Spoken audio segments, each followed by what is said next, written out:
할렐루야. 요즘 우리는 주일날 행복에 대한 말씀을 나누고 있습니다. 오늘 오신 우리 모든 장흥교회 성도님들의 삶이 행복하시기를 바랍니다. 아니, 행복해지는 것을 바라는 것이 아니라 우리 모두 행복하게 삽시다. 우리 옆에 분들과 인사합시다. 행복하게 삽시다. 행복하게 삽시다. 행복하게 살려면 첫째는 행복주의자가 되라라고 말씀을 드렸습니다. 내 삶이 어떻든지 간에 가난하든 부유하든 힘들든 어렵든 건강하든 병약하든 나는 행복하게 살아야 되겠다. 그렇게 마음에 결정하고 살아가는 사람이 행복주의자입니다. 두 번째는 긍정적인 감정을 회복하라라고 말씀을 드렸습니다. 우리 안에 있는 분노와 슬픔과 어둠의 모든 마음들은 저녁 먹기 전까지 다 떨쳐버리고 기쁨과 감사와 사랑의 이런 긍정적인 감정을 가득 채우시기를 바랍니다. 이유는 그래야 행복하게 살 수 있기 때문입니다. 지지난 주에는 관계를 회복하라라고 하는 말씀을 드렸습니다. 사랑하는 사람들과 가까운 사람들과 관계를 회복해야 우리의 삶이 행복하게 느껴질 수 있습니다. 오늘은 따라하겠습니다. 의미 있는 목표를 정하라. 의미 있는 목표를 정하라. 사도 바울은 인생의 목표가 크게 세 가지가 있었던 것 같습니다. 그의 인생을 보면 나타납니다. 무엇을 노력했는가라고 하는 것을 추적을 해보면 어려서부터 그가 목표가 무엇이 있는지를 찾아낼 수 있습니다. 그게 세 가지인데 첫째는 뭐냐면 철저한 율법주의자가 되기로 목표를 세웠습니다. 유대인들은 다 율법을 지키는 사람들입니다. 그러나 대충 지키는 것이 아니라 철저하게 지키는. 그래서 자신을 가리켜서 바리새인 중에 바리새인이라고 하지 않았습니까? 두 번째 목표는 정치인이 되는 것이었습니다. 정치인이 되되 유능한 정치인이 되는 것이었습니다. 세 번째는 철학자가 되는 것입니다. 당시의 학문은 철학이 대표적인 학문이었습니다. 그래서 그는 아마 소크라테스나 플라톤, 아리스토텔레스 같은 그런 위대한 철학자가 되는 것이 그의 인생의 목표였습니다. 그런데 사도 바울은 그 인생의 초년에 세웠던 그 목표를 이미 30세 초반에 이 목표를 어느 정도 이루었습니다. 철저한 율법주의자가 됐고 정치인이 됐습니다. 사내들인의 의원이 됐습니다. 그리고 가말리엘 학문에서 그 공부를 한 그런 철학자가 됐습니다. 30대 초반에 이 목표를 어느 정도 이루었으니까 여러분 얼마나 노력을 한 것입니까? 한 가지 되는 것도 어려운 일입니다. 철저한 율법주의자 하나 되는 것도 어려운데 거기에 유능한 정치인이 됐고 위대한 철학자가 되니 얼마나 노력을 많이 했겠습니까? 아마 잠을 자지 않고 수많은 사람들을 만나가면서 책과 씨름하면서 그리고 율법과 씨름하면서 그렇게 살았을 것입니다. 그 모습이 상상이 되고 그려지지 않습니까? 이제 그는 30세 초반에 더 큰 목표를 가지게 됩니다. 정말 철저한 율법주의자가 되고 정말 유능한 그 정치인이 되고 정말 위대한 철학자가 되기를 소망하면서 더 큰 목표로 그 목표를 향해서 달려나가고 있는 것입니다. 여러분 이때 사도 바울은 행복했을까요?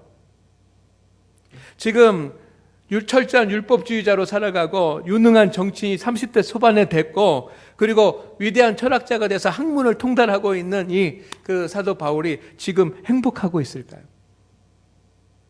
제 생각에는 행복을 알지 못했을 것입니다. 전혀 마음에는 평안이나 행복이 없었을 것입니다.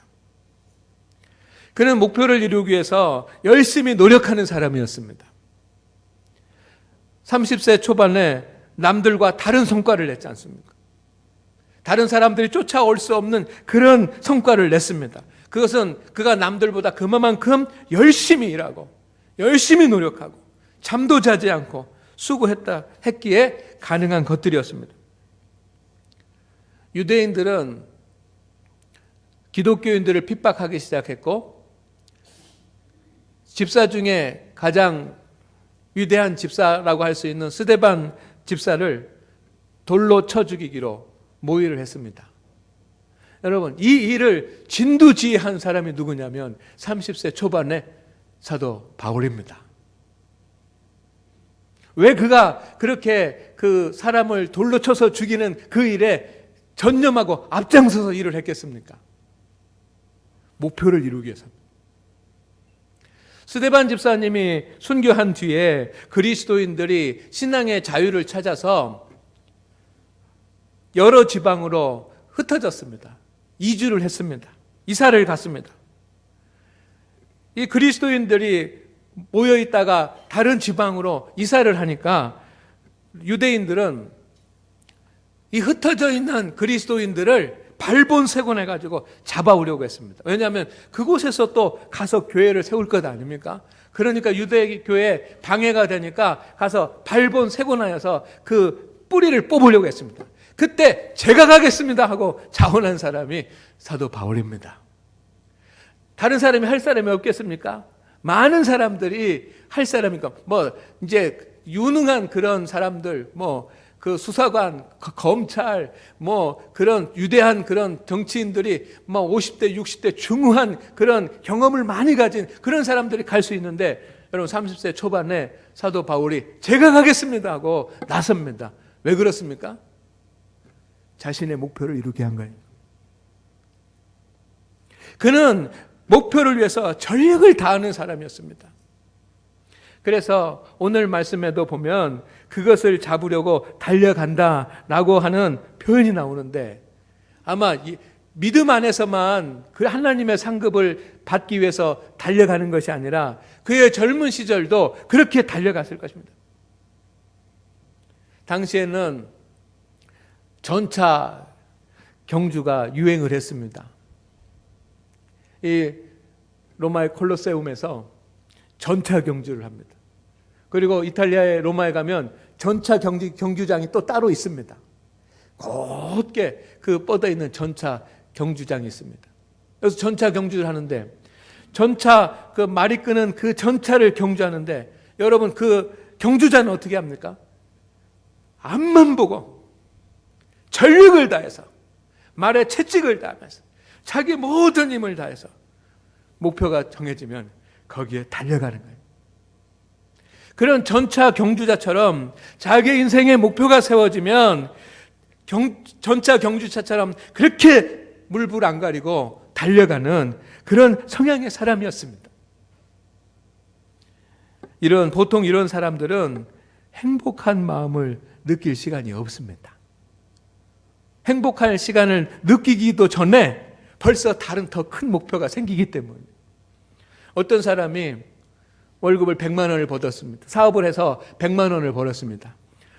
내가 첫 사업을 해가지고 100만 원을 벌었으니 얼마나 감사한가 하면서 부모님 찾아가면서 부모님, 어머니, 아버지 감사합니다. 저를 키워줘가지고 제가 사업을 했는데 100만 원을 적게 했습니다. 행복합니다. 그런 마음으로 살아야지만 되는 것 아닙니까? 그런데 여러분 100만 원 딱 그 첫 달에 벌고 나면 어떤 마음이 생기냐? 다음 달에는 200만 원 벌어야지. 그래가지고 200만 원 벌기 위해서 새벽부터 밤늦게까지 하는 겁니다. 200만 원 벌지 않아야 된다는 얘기가 아니라 100만 원 벌었으면 그만큼 그것을 누릴 줄 알아야지만 되는데, 그러지 못하고 또 다른 목표가 세워져 가지고 200만 원 벌기 위해서 막 노력합니다. 그러다 200만 원을 벌었습니다. 여보, 우리 200만 원 벌었어요. 그러다가 어떻게 합니까? 그날 밤에 자기 자면서 계획을 여보, 오늘 우리 200만 원 벌었는데, 이번 달에 200만 원 벌었는데 다음 달에는 400만 원 법시다.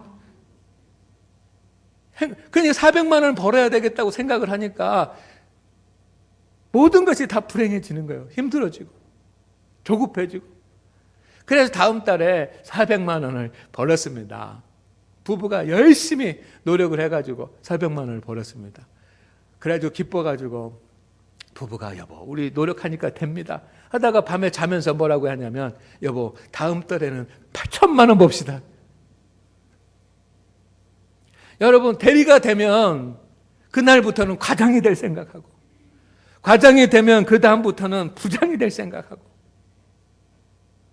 여러분 전교 10등을 하면 그 다음부터는 5등 할 생각하고 5등 하면 감사할 시간도 없이 그 다음부터는 전교 1등 할 생각하고 그리고 그 목표가 이루어지지 않으면 나는 불행하다고 생각하고 슬프다고 생각하고 괴로워하는 것이 우리의 삶 아닙니까? 하버드 대학교에 행복을 강의한 탈벤 샤르 교수에 대해서 제가 언젠가 지난주에 말씀을 드렸습니다. 이 탈벤 샤르 교수 외에 장샤 오형 교수라고 하는 그 교수가 있습니다. 그분이 책을 썼는데 무슨 책을 썼냐면 따라합니다. 느리게, 더 느리게, 느리게, 더 느리게. 책 제목이 그겁니다. 여러분 어떤 내용인지 여러분 좀 짐작이 오시지 않습니까? 우리 한국 사람들 빨리 좀 안 나와. 자동 판매기 우리 커피 자판기가 있지 않습니까? 그러면 새로 사놨습니다. 그래가지고 하나. 그런데 여러분 커피 자판기에 안 나오면 오늘 안 나오나 보다 하고 좀 느리게 안 먹어도 좋고 다음에 나오면 되고 그래야 안 그래. 우리 사람들은 그러지 않습니까?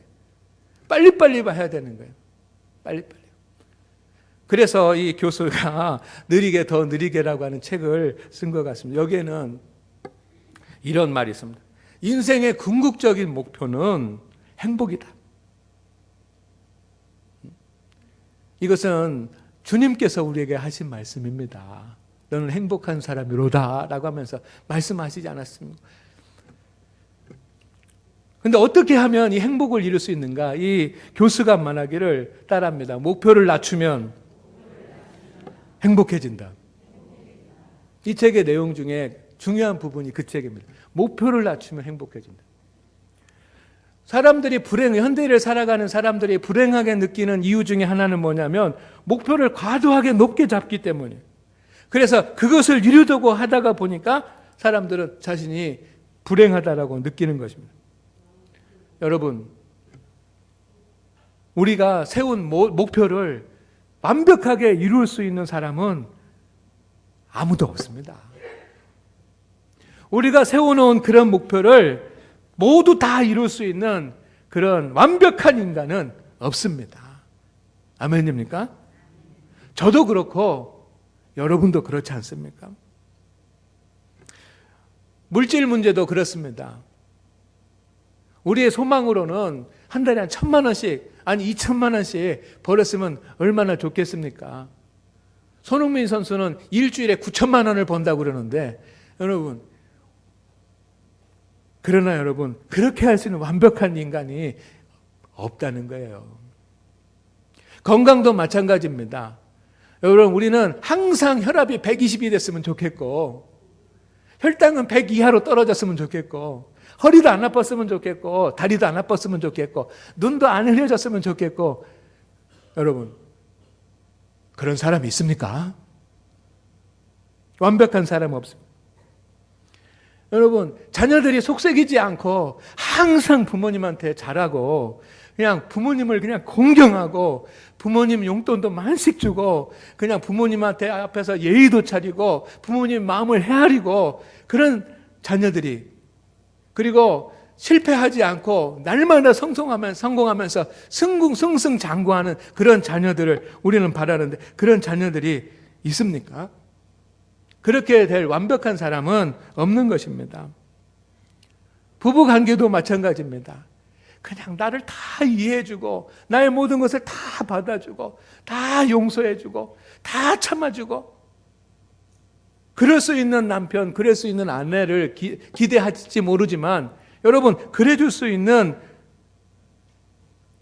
배우자는 없지 않겠습니까? 그런데 우리는 목표를 너무 많이 높이 잡아놓고 있는지 모르겠습니다. 그래서 저는 목표를 낮추면 행복해진다라고 하는 이 장샤오영 교수의 말이 맞구나라고 하는 그런 생각이 듭니다.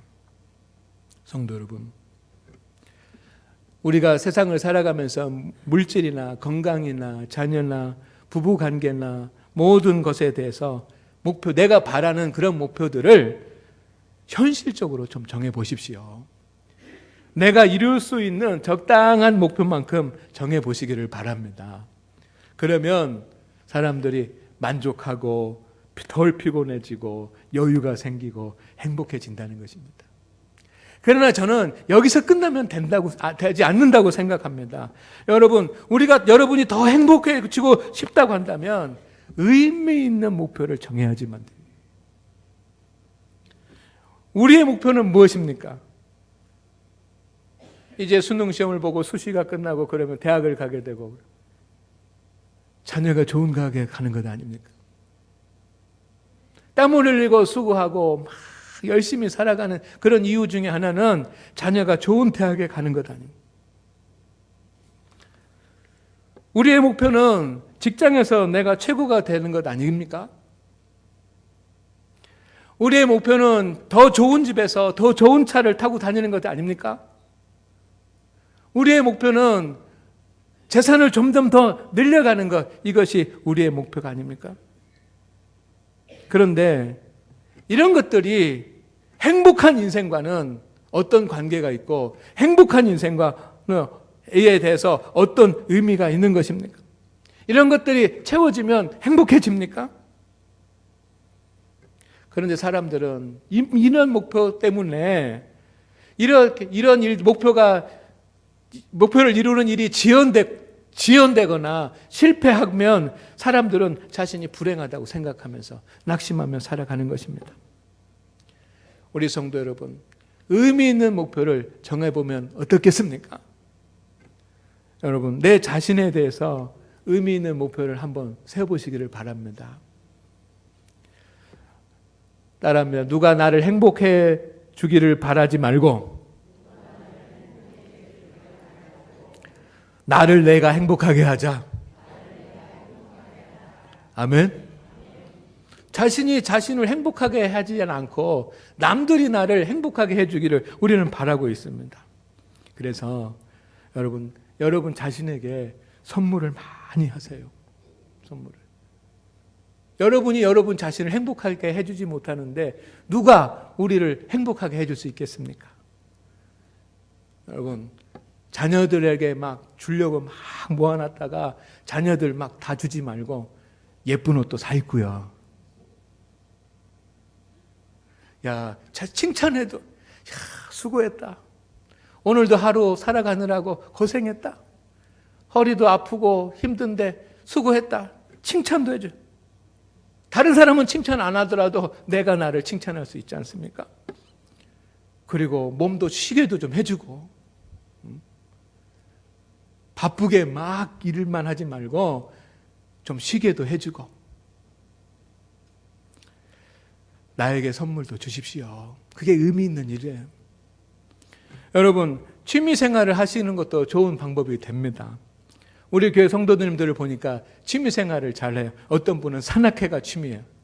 산에 많이들 다니십니다. 어떤 분은 여행하는 것이 취미예요. 그 여행을 많이 하십니다. 어떤 분은 운동하는 것이 취미인 분도 있습니다. 그래서 운동을 하십니다. 수영도 하고 헬스도 하고 걷기도 하고, 또 어떤 분들은 뭐 이렇게 만들기나 뭐 하는 것이 취미여서 그런 센터에 가가지고 공부도 하고 만들기도 하고, 어떤 분들은 서예가 취미여서 우리 교회도 보니까 서예 하시는 분들이 계세요. 서예도 하시고, 어떤 분들은 악기도 하시고, 그렇게 하십시오.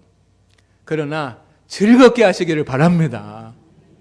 색소폰 소리가 안 난다고 화나면 이거 할 필요가 없는 거고, 바이올린 소리가 안 난다고 막 화내면 할 필요 없고, 즐겁게 하십시오. 그러나 여러분, 나를 위해서 가장 좋은 선물 중에 하나는 독서라고 생각을 합니다.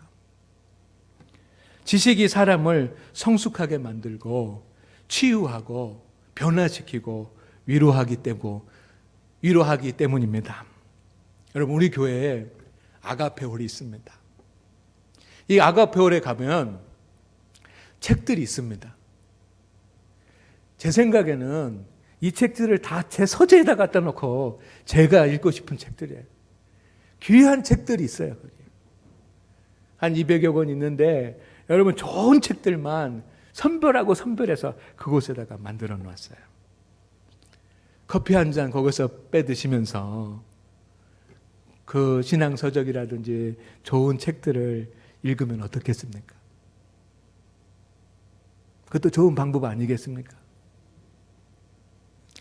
여러분, 나를 위해서 의미 있는 목표를 한번 정해보시기를 바랍니다. 두 번째는 이웃과 사회를 위해서 의미 있는 목표를 세워보시기를 바랍니다. 우리가 잘 아는 말 중에 노블레스 오블리주라고 하는 그런 말이 있습니다. 여러분 들어보셨죠? 높은 사회적 신분에 상응하는 도덕적 의무라고 하는 그런 말입니다. 가진 자가 가지지 못하는 자에게 베푸는 것을 말합니다. 특권을 가진 사람이 연약한 사람들을 돕는 것을 말합니다. 초기 로마 시대 초기에 왕과 귀족들이 이 노블레스 오블리주에 앞장섰습니다. 왕과 귀족들의 그런 그 특권이 얼마나 대단한 것입니까? 그러나 그에게 주어진 부와 권력과 명예를 자신들을 위해서만 사용한 것이 아니라 여러분, 그들은 백성들을 위해서 사용했습니다. 이것이 노블레스 오블리주입니다. 그들은 왕이지만, 그들은 귀족이지만 그들은 전쟁터에 앞장서서 나갔습니다. 왜? 사회적인 책임이 있기 때문에.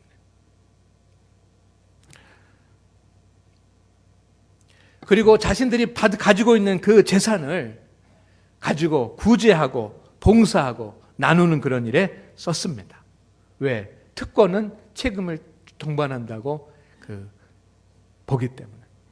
오늘 하나님 앞에 예배하는 우리 성도 여러분, 우리도 이 지역 이웃에게 봉사하고 섬기면서 그렇게 살면 참 의미 있는 일을 찾으면 좋겠습니다. 아멘입니까? 그런데 성도의 오블레스 오블리주는 여러분 전도입니다. 우리는 예수 그리스도의 피값으로 구원을 받았습니다. 그리고 하나님의 자녀가 되는 특권을 누렸습니다. 그 특권을 가지고 있다면 여러분, 사회적인 책임이 있는데 그 사회적 책임, 예수님을 알지 못하는 그런 사람들에게 복음을 전하는 것이 노블레스 오블리주 아니겠습니까? 하나님이 가장 기뻐하시는 성도의 제1사명이 바로 전도입니다. 예수님을 믿어서 예수님 하나님의 진리를 알게 하는 것.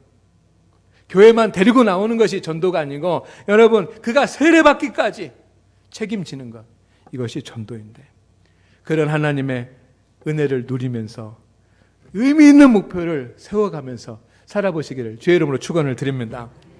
마지막으로 가장 행복한 사람이 되기를 원한다면 여러분, 주님을 위해서 의미 있는 목표를 세우시기를 주의 이름으로 축원을 드립니다. 성도에게 주님은 수단이 아니라 목적이기 때문입니다. 영혼이 잘 돼야 행복이 완성되기 때문입니다.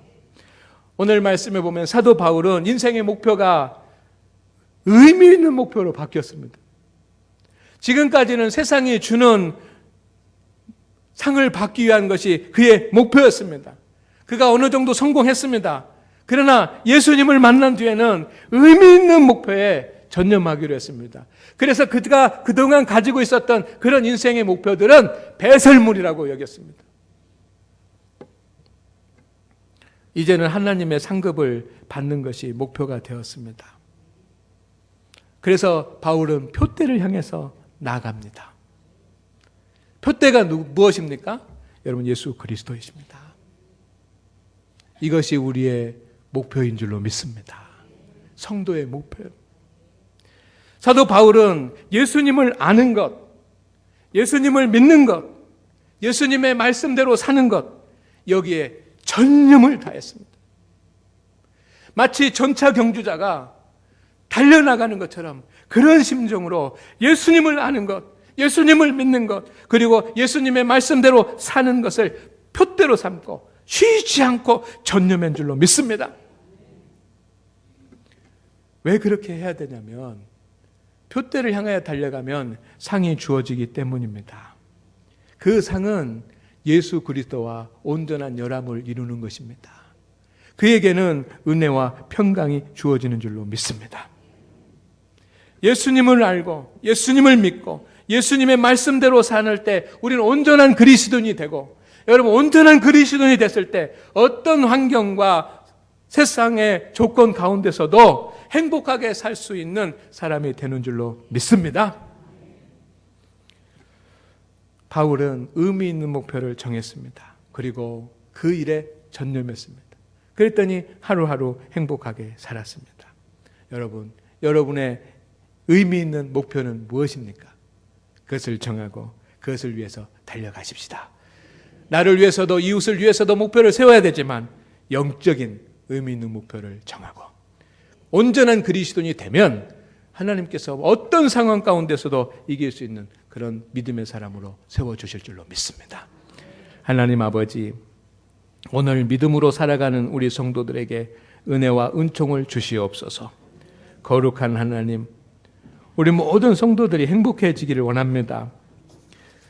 물질 때문에 행복하지 못한 성도들도 있습니다.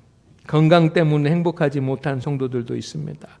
사업 때문에 또 불안한 미래 때문에 행복하지 못한 성도들이 있습니다.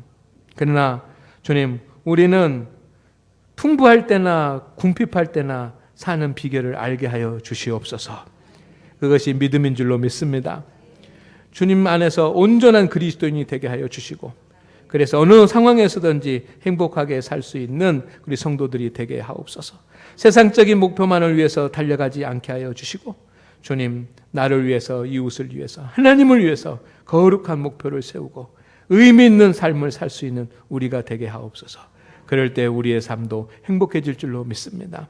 우리 장안교회에 나와서 예배하는 모든 성도들은 날마다 기쁘고 즐겁고 복되고 부유하고 항상 내 잔이 넘치나이다고 고백할 수 있도록 은혜를 주시옵소서. 주께서 역사하여 주시옵소서. 예수님의 이름으로 기도드립니다. 아멘.